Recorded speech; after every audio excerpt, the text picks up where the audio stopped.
Nice. 2.02, approval of agenda. Motion? Move the board adopt the agenda as presented. Second. Any discussion on the agenda?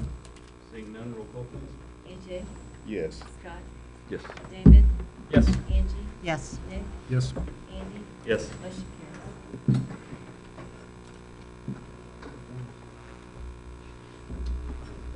There you are. You're hiding. You're up. Well, good evening. Yes, sorry to be hiding behind the pillar there. Yeah, we're excited to have a group with us tonight, and due to a few conflicts, we pushed it off a couple of months, and I actually called Coach Murphy a little bit earlier with the weather and everything going on, and we made the decision to trudge on and get this group in here this evening. I was thinking if we keep pushing this off and off, many of these guys are going to be competing for another state championship the next season. So we need to get these guys in here, and it was an awesome year. This is going to be the Blue Jay swim and dive team, and they captured their highest team finish in school history back in November at the Missouri State Swim and Dive Championships in St. Louis. Runner-up, these Blue Jays. And I was going through off the Mitchell website earlier their individual results, and I thought I would just run through. I know most of these young men are here.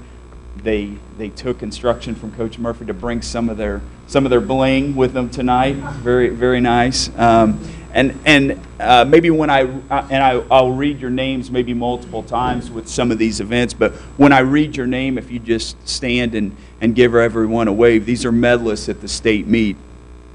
Tate Harvey, 8th in the 200 freestyle. There you go, setting the tone. Diver Jacob Ahart, 7th place. 3rd place, the 200 medley relay of Noah Witzke, Tony Lonsdale, Cameron Murphy, and Sam Code. 3rd, 200 freestyle, Cameron Murphy. He's going to be bouncing up and down a little bit here. 3rd in the 100-yard butterfly, Noah Witzke. Also 5th in that event, Sam Code. 2nd in the 500 freestyle, Cameron Murphy. And then 3rd in that event, Tony Lonsdale.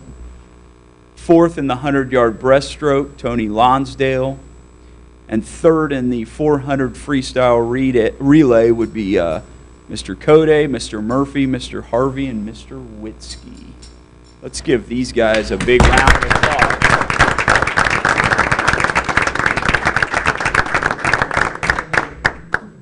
And the applause also gave me a chance to get some certificates as well at the break. I'm going to invite Coach Murphy to come up because as part of, and really, again, the big reason to name all of those medalists, and we have a certificate for the team for a 2nd place finish. Obviously, all those points are huge to contribute to that runner-up finish. I also want to present Coach Murphy a special certificate as he was named after the meet the Missouri Coach of the Year. So huge accomplishment. Well done.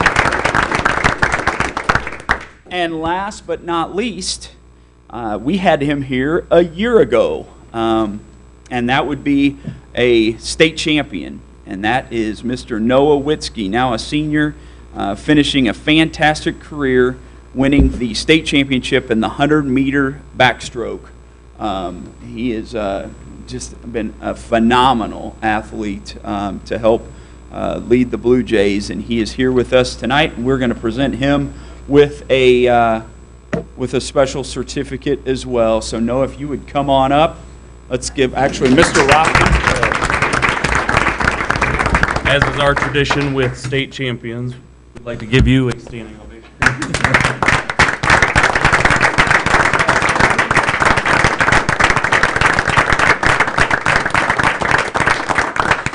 Before we wrap up, I thought maybe, Coach, I didn't mention some of the folks that also helped make this possible, maybe some of your assistants, if you'd like to share that, and maybe a couple of thoughts about this group. Yeah, I got my assistant, Stacy Witzke. Tiffany Sanders is not able to be with us, and our dive coach, Dave Robinson. Yeah, this is a great group to work with. We're losing a really good group of seniors that have changed the way we look at swimming in this town. They've done a lot of great things over the last 4 years and laid the groundwork for, the future for our program. And I'm going to be sad to see a lot of them go, or see all of them go. And but they definitely have, prepared the underclassmen well, and we have a bright future here. So thank you for honoring us tonight.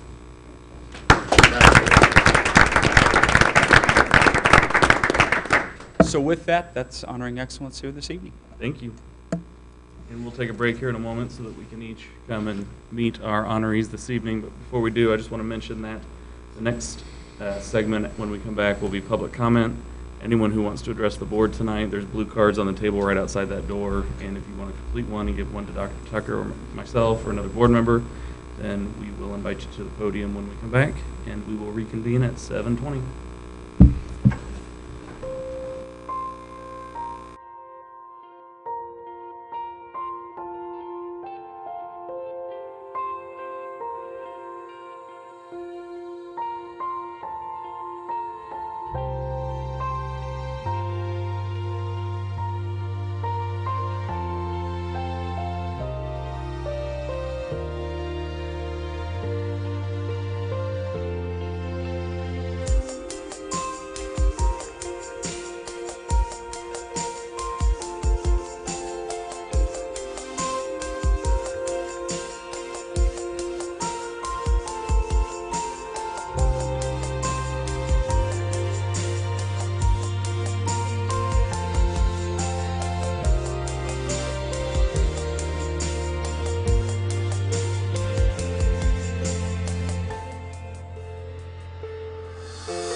We are back, and I see no blue cards. So we will not have any public comment tonight, so that takes us to our consent agenda. Our adopted rules of parliamentary procedure, Robert's Rules, provide for a consent agenda listing several items for approval of the board by a single motion. Documentation concerning these items has been provided to all board members and the public in advance to assure an extensive and thorough review. Items may be removed from the consent agenda at the request of any board member. Have any motion on the consent agenda? I move the board approve consent agenda items 3.01 through 6.04. Second. Discussion? Seeing none, roll call, please. AJ? Yes. Scott? Yes. David? Yes. Angie? Yes. Nick? Yes. Andy? Yes. Motion carries. Brings us to 7.01, policy revisions. You do have a few items under this particular category of policy revisions, particularly Board Policy ADF, AGCD, IGCE. And so this evening, we're presenting these to you. Policy ADF is for adoption on first read, and that's related to district wellness with very minor revisions.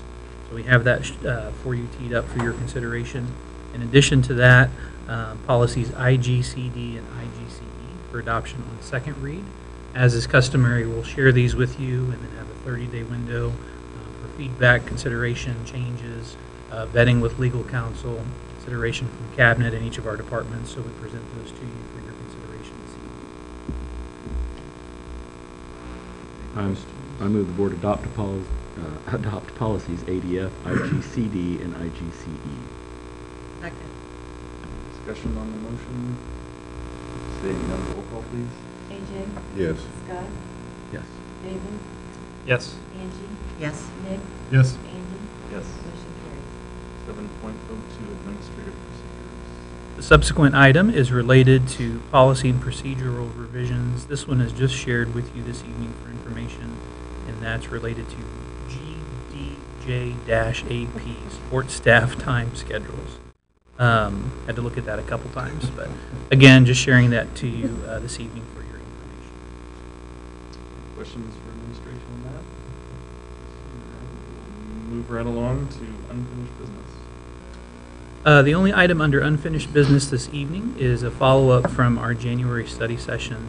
Appreciate Dr. Heidi and Dr. Moore, academic services teams, as well as staff from the high schools as well as middle schools, and putting their thoughts around how we can expand opportunities for students.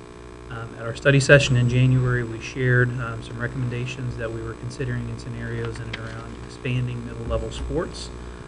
Particularly that proposal or presentation was kind of on a tiered structure of phasing it in over either a 2-year window or a 3-year window. At the discussion, we talked about why we couldn't capture it all and accomplish that in 1 year. And so we've brought a revised presentation to you this evening, which is included in board docs. We're not going to walk through that again this evening, but it does capture the entirety of a proposal in 1 year to be able to expand opportunities for students. And in respect to the fiscal note, right at around $94,000, $600,000 and some change. And so that revised presentation is included for your consideration this evening, and would open it up to any additions from Dr. Moore if there's anything to add. I just wanted to thank you for the opportunity to possibly do this in one school year, as I went back to the athletic directors and the coaches and the principals at the middle level to kind of give them an update. They were very excited about the opportunity to possibly do all of this in 1 year and start to market that with students and parents. Still with this proposal, football and wrestling are kind of put to the side, and we will address those this coming year to see if that's something that we need to look at. But proposal stands, as Dr. Tucker said, with what we shared at the board study session. The overall amount has not changed. I move the board approve the middle level athletic program expansion. Second. Discussion on the motion? Roll call, please. AJ? Yes. Scott? Yes. David? Yes. Angie? Yes. Nick? Yes. Andy? Yes. Motion carries. We are already ready for reports from administration. First off is academic services report. Dr. Heidi. I just wanted to remind everybody that January 5th, our kindergarten enrollment started, and we're in the process of enrolling kids, keeping the current time for next school year. Our teams have also, they're getting in full swing, high school study team, our curriculum councils, heads of states, et cetera, et cetera. And so more to come as their work unfolds for this semester. And then finally, a special thanks to Mr. Hand. As you'll see that his assessment, just lost the word, summative evaluation, sorry, is included in tonight's agenda. Questions for academic services? Dr. Heidi. Next up is finance, Ms. Cindy Sullivan. Good evening. I have a monetary donation to the Library Media Department in the amount of $4,740 from the Liberty Rotary to provide books to students from Lillian Schumacher, Ridgeview, and Manor Hill for those that may not have a lot of books at home. So we'd like to thank them for that very generous donation for those 3 schools. I'd like to highlight for you tonight, very busy payroll department right now. They did get W-2s out on January 10th, which is a huge shout out to them for getting them out quite a bit ahead of the deadline, so people will have that access to that when they are ready to get their taxes done. Working on 1095s, they're a little bit different beast and quite a bit more labor intensive. So they've been very busy. Audit and Finance Committee did meet last Monday night on the 14th to review the financial documents, and they did not have anything to bring to your attention. Their next meeting is March 25th in this room at 5:30. They will review financial statements in the meantime and submit any questions that they might have for you. And that's all I have for you tonight, unless you have questions for me. The only addition I would add as we enter into the spring semester and trying to straddle wrapping up a year and then getting ready for the 1920 year, budget is front and center. And so we'll again kind of follow the process we've instituted the last few years and looking at revenue projections, looking at expenditures, and then bringing a draft budget document to you in March, April, May, and kind of following that pattern with the understanding that we need to approve a budget as a school board no later than day in June. So that's kind of setting the stage, but a lot of meetings that will occur with department heads, principals, directors between now and then. So again, thank you to Cindy and her team for navigating that this spring semester. Next up, Dr. Vogelaar, Human Resources. Yes, thank you very much. I appreciate the opportunity to talk about our staffing summary.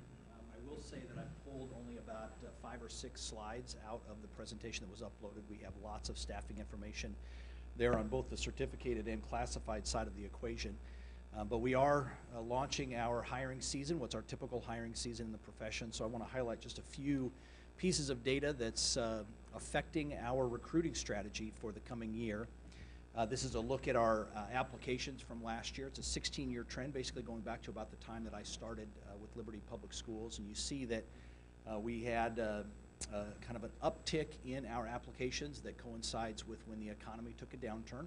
As you know, a lot of school systems, ours as well, had to reduce our teaching force to respond to the economic decline, and it did create a surge in applications that has tapered back down when the economy picked up. So that trend is not really normalizing. We're increasing as a district, but we're just not seeing a whole lot of application increase as a district.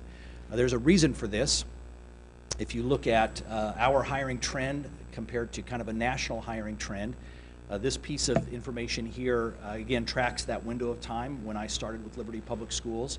And our new hire induction class was about 60%, just under 60% teachers right out of college with no teaching experience.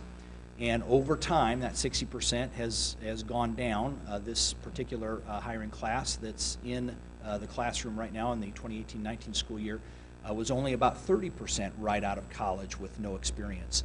And so our trend in recruiting and hiring has been increasingly to woo more and more veteran teachers away from other school systems into our own. And that strategy is good for kids, no doubt. You get an opportunity to pick the cream of the crop to come and teach, but it's not a long-term solve for what is a national dilemma.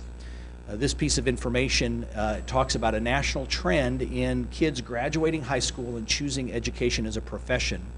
And this goes back to when I started in this profession back in 1992, my first year as a teacher. About just under 10% graduating seniors were headed off to college with the intent to become an education major. That spiked a little bit through the 90s, but has been on a steady decline. And if you look at the last couple years, 4.2%, 4.6% on national surveys indicate that education is a career that they want to pursue. This is an alarming trend really across the country. It's garnered the attention of the Department of Elementary and Secondary Education right here in Missouri. And they have established teams of educators across the state to try to solve this problem. They refer to it as the teacher pipeline issue. How do we get more and more young men and women to choose education as a profession? And where they've landed, that the trend that we see across our profession is that young men and women who graduate from their school district and choose education as their career, when they graduate, they come back and apply in their same school system. And so by that logic, if all the school districts really make a concerted effort to invest in their own college or high school seniors to choose education as a profession, there's a pretty strong likelihood that when they finish, they'll come back and teach with us.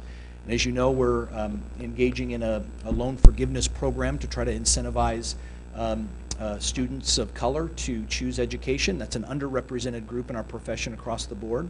And we have some exceptionally talented seniors who, if they choose education and come back and teach for us, it will only benefit Liberty Public Schools.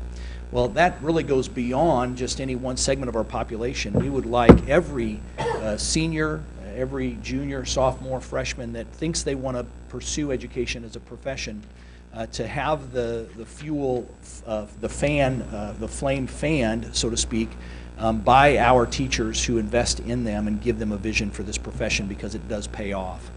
In fact, for us, the kids that graduate from Liberty Public Schools come back and teach for us, they actually outperform the national mean on the Teacher Insight. This is a Gallup tool we use where we get to compare our applicants to applicants all across the country. 250,000 applicants across the nation do the Teacher Insight, and we get this very rich data as a result of it. And I've highlighted those people who applied, who graduated from Liberty Public Schools and applied for this school year. 36 of them applied. 67% of those outperformed the mean. The mean for the national mean is right about 53% outperform it. For us, it was 67%, and the four that we hired, 75% outperformed the mean, and our average TI was 80, which is a very, very good result.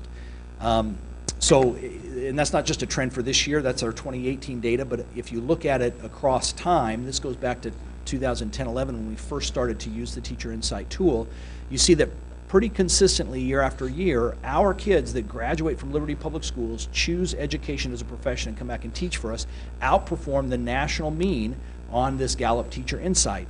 In 2010-11, 79% of our high school graduates that applied for teaching jobs with us outperformed the mean. 46% nationally outperformed the mean. That trend, 6 out of the 8 years, we outperformed the national mean, and I mentioned 53% was the national outperformance of the mean 2018-19, and we had 67% outperform it.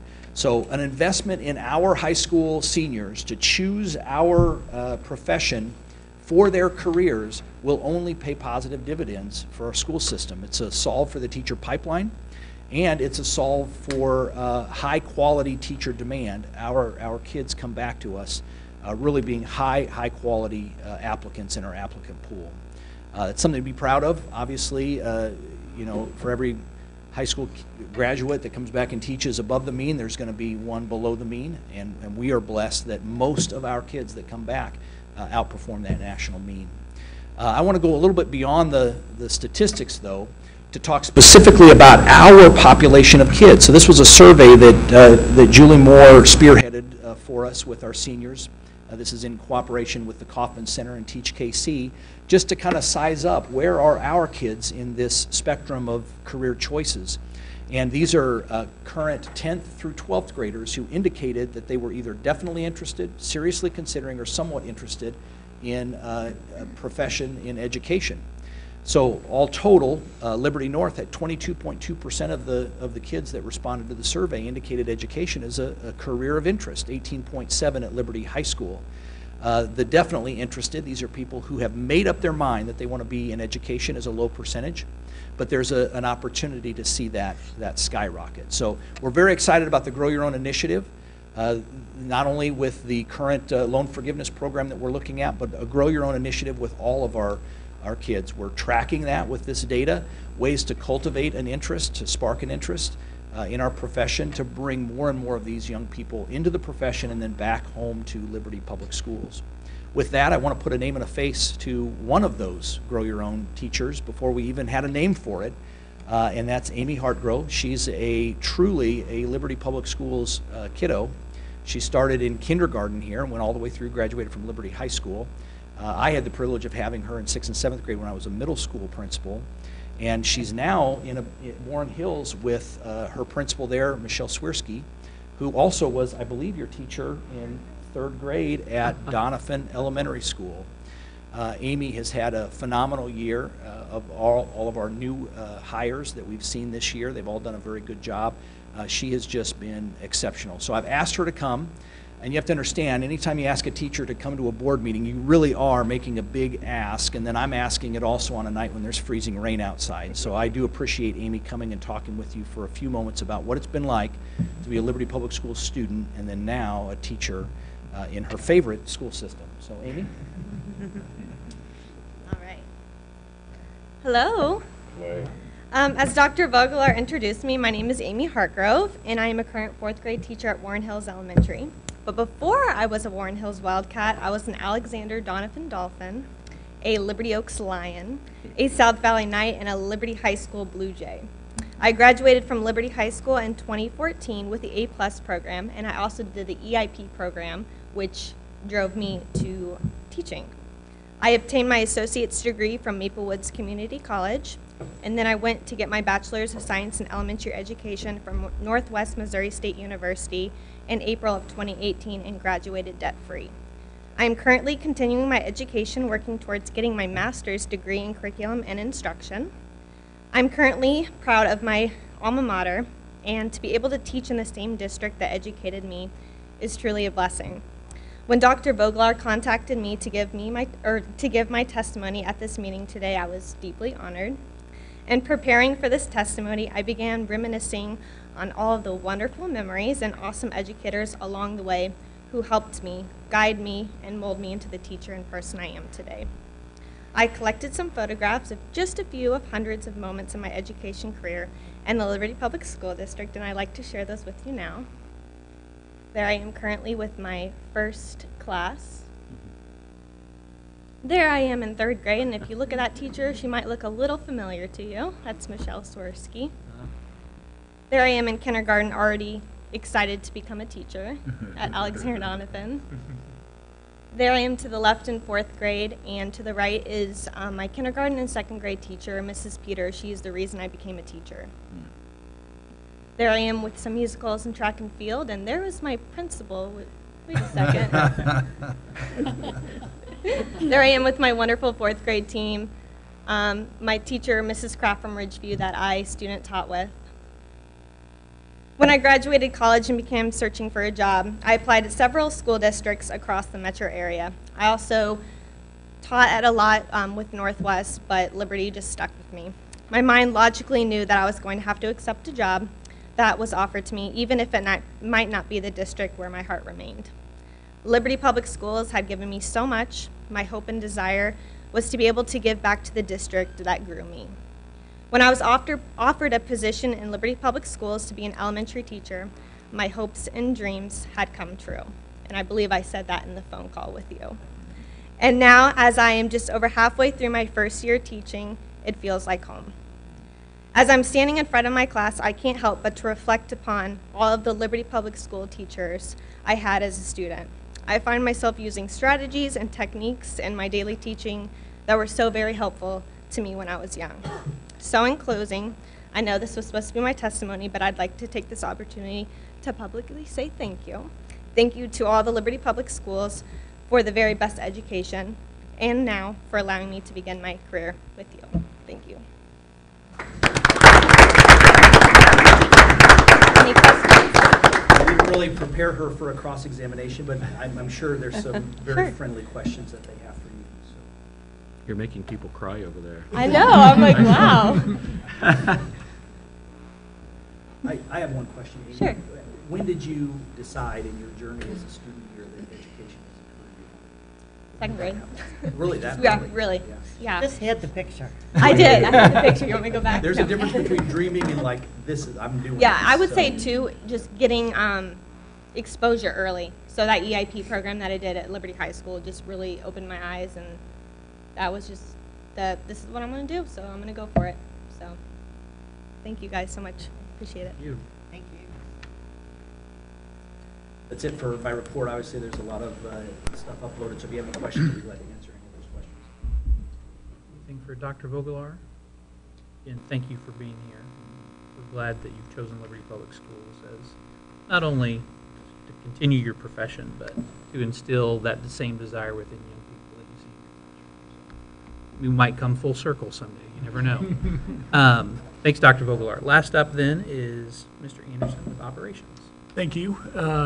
One quick thing I'd like to highlight out of the monthly report, and that is an infographic that was developed by a 5th grade last year Peak student related to kind of helping educate on the spread and prevention of flu. And if you've had a chance to see it, I think Dallas may have sent that out. But it's just such a great little graphic, and Kathy Ellermeyer was so impressed just how clear and concise it was. So just that you're aware of that. And then in terms of construction, one note just to point out that we've kind of flipped or reformatted the report on construction update. And really, other than the information provided in there, it's pretty active in the bidding season. So we have 9 bid packages total related to all the bond work. We've had 3 come in thus far. So far, so good. We have 3 coming in later this week, and then another 3 that first week of February. So by mid-February, we'll be able to kind of pull all that together, kind of size up where we're at, and then report back to you all kind of where we stand with respect to the entirety of the bond work that's planned for this year. And with that, I'd be happy to take any questions. Anything for Mr. Anderson? Thank you. In respect to my report, you have the information provided for you in board docs. I do have a couple of additions. We've done this the last couple of times, of which we've been made aware of a former board member who has since gone on in life in terms of passing away. We do have one we want to share with you this evening. Some of you may know William Russell Riggs, who went by Bill Riggs.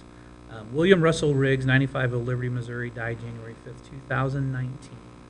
Goes on to list surviving members of his family, but a couple of notable points within his obituary that I wanted to share. He served as a school bus driver and, quote, #1 fan of several Liberty High School teams as he drove them to special events, often being referred to as Mr. Liberty. He loved his town and he loved a life of service to the community. There's a lot of notable information in terms of his service during World War II, being a William Jewell alumni, serving under Patton, a lot of different things, but notable for our board is Bill was past president of the Liberty Public Schools Board of Education, serving as board member from 1963 to 1972. So we wanted to first express our condolences to his family, but then also celebrate the life of a gentleman who lived to be 95 years of age. So again, we celebrate his life, but again, our condolences to that family. Additional items that I wanted to share, legislative session is in full steam, and so we sent our legislative priorities that we worked on during the fall semester to our local representatives and senator. Couple things that are taking place in Jefferson City in terms of organization as committee leadership is identified, as committee assignments take place. A couple of changes at top leadership levels. Speaker of the House is Elijah Hart from Springfield. Senate President Pro Tem is David Schatz from Sullivan. In and around committees around education, we do continue to have the House Elementary and Secondary Education Committee, but we have a new chair. The new chair for that committee is Rebecca Reber from Lee Summit. There are 2 special education committees that have been created in the House of Representatives. One is the Special Committee on Student Accountability, and then a subsequent committee on career readiness. The unique thing about creating special committees is they don't have to flow through kind of that education committee. And so bills will be ferreted out as to where they land. If a particular bill lands in the Student Accountability Committee or the Career Readiness Committee, that does not mean that it has to go before the Education Committee. Instead, the next step is that it goes on to rules for consideration, revision, before it hits the House floor. On the Senate side, a couple of notable pieces. The Senate Education Committee will again be chaired by Senator Gary Romine from Farmington, so he's been in that seat for several years. They had a similar conversation about adding additional layers or additional education committees within the Senate. That didn't evolve, and so it will continue to be just the single education committee in the Senate. We also had the State of the State address last Wednesday.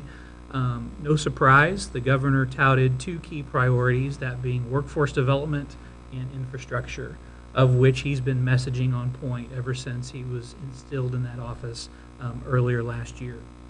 A couple of notable points as it relates to budget development. There are some proposed funding increases to education, $61.4 million in additional money towards the foundation formula, an additional $3 million in funding for early childhood special education, $40.9 million in Prop C funds or revenue, and then $10 million in additional money towards school transportation. That gets the ball rolling in respect to the governor proposing his budget. Of course, the House and the Senate still have a lot of work to do prior to that being finalized in May. So we'll continue to keep you apprised of that progress as the session unfolds. With that in mind, on February 11th, the Missouri School Boards Association has scheduled a legislative summit. Several of you have attended that in the past, and so we'll be looking to take a group to Jefferson City to learn more about the current legislative session. Shifting a little bit to the federal level, undoubtedly you've been following the shutdown at the federal level and kind of tracking its implications. Several of us have been in conversation within the district as to the impact on K-12 public education. And really, for us, it kind of winnows down to the impact on free and reduced lunches. So a couple of notable pieces. The U.S. Department of Education is different than most entities at the federal level as far as agencies, in that it's really under a partial shutdown, which is different from years past. The area that's most impacted or could be impacted would be the National School Lunch Program, which is housed under the Department of Agriculture, in which they've identified that they have reserves sufficient to last through March. And then as you factor in state approaches to handling the potential extension of a shutdown, each state differs as to how they handle that as well.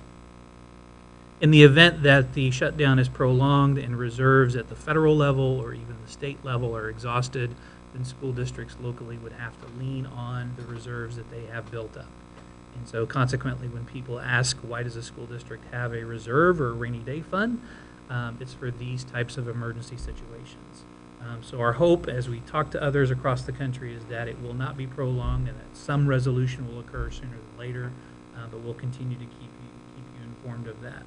Other questions that arise are in respect to other federal programs like Title I that deal with students of poverty, IDEA, in and around special ed students, other districts that have Head Start programs.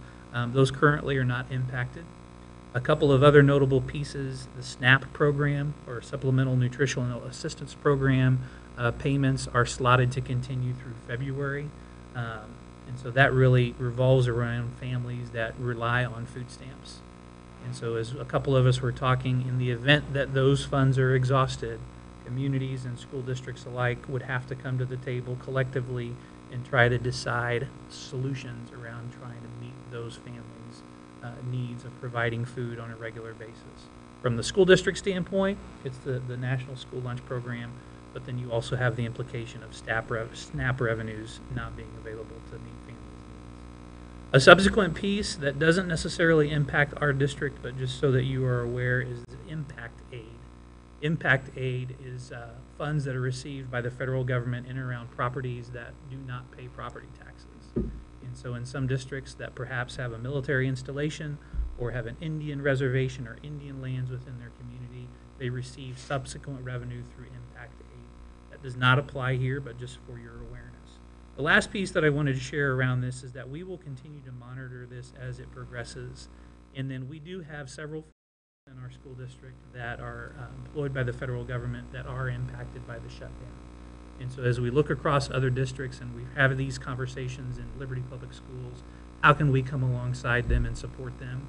And a simple piece as far as extending the opportunity to apply and complete the application for free and reduced lunches and determine whether or not they qualify. So we're working with nutrition services on that front, and again, we'll continue to monitor that, hopefully for a lesser amount, but as long as this continues in terms of the government shutdown.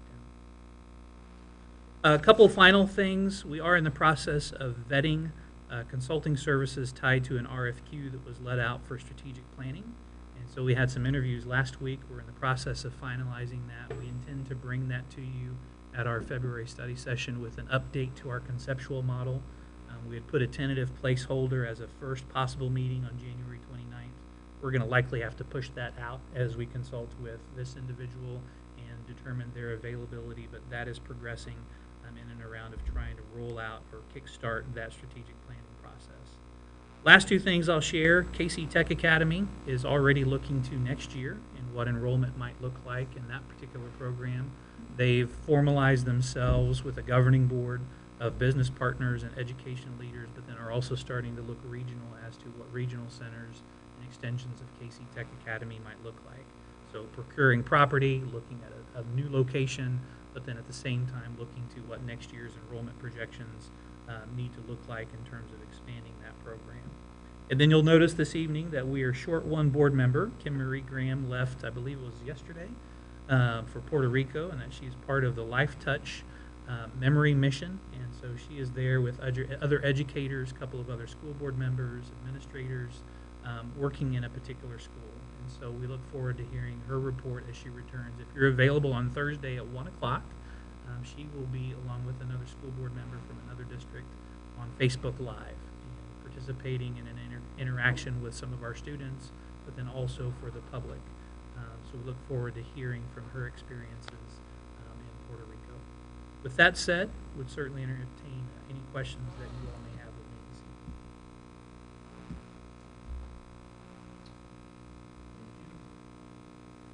All right, brings us to 10.01, upcoming meetings. It looks like our meetings were updated pursuant to the email that Sandra had sent out.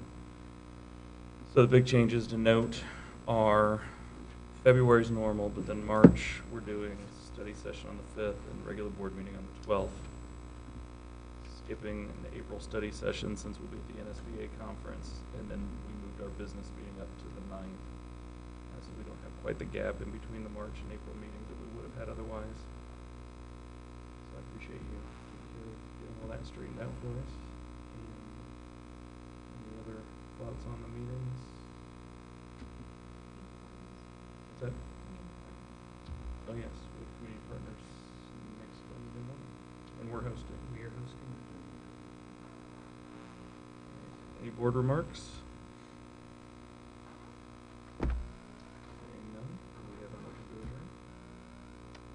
Move the board adjourn. Second. Roll call, please. AJ? Yes. Scott? Yes. David? Yes. Angie? Yes. Nick? Yes. Andy? Yes. Motion carries. We are adjourned.